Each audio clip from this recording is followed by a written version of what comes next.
Purple Dreams.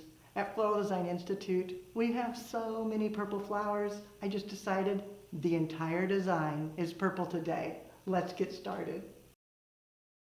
The vase, a heavy ceramic head.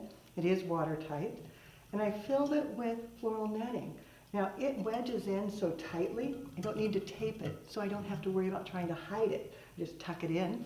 Then filling the vase with water pre-mixed with flower food.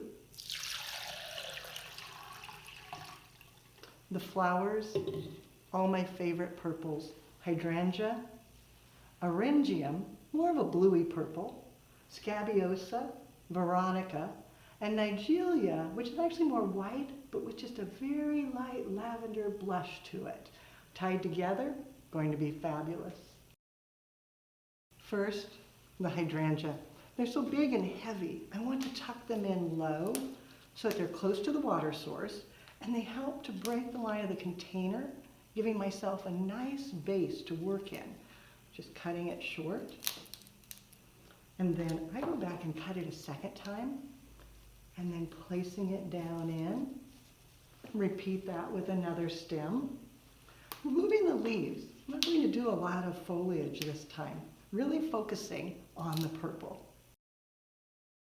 The Eryngium, so stickery. Luckily it doesn't really sticker, but it adds nice texture and breaks up that color a bit. You can cut it down short or leave it a little bit longer and just feed it in between the blooms of hydrangea to create interest and contrast. Now comes the fun. Just adding some height, some more flowers that make you happy.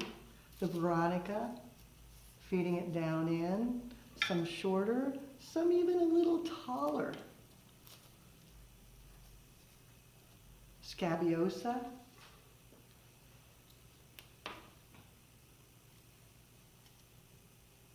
and repeat.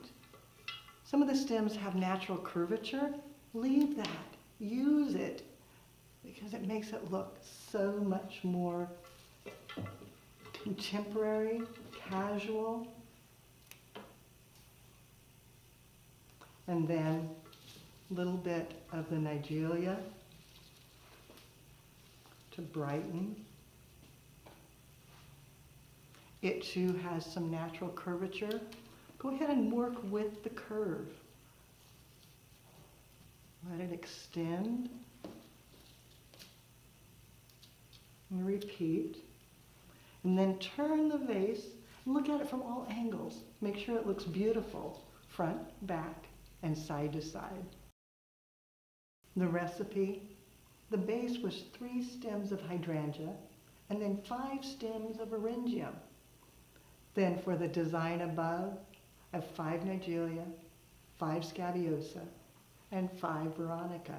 So working in 5s most of the time. Purple is such a fun flower color. There's so many varieties available. You'll find more inspiration and more purple designs on the website, flowerschool.com. Now it's your turn. Gather your favorite purple blooms, find a fun vessel, and create a way. Be sure to take a picture and post it on social media. #Floral Design Institute. That way we all can see what you do as you do something you love.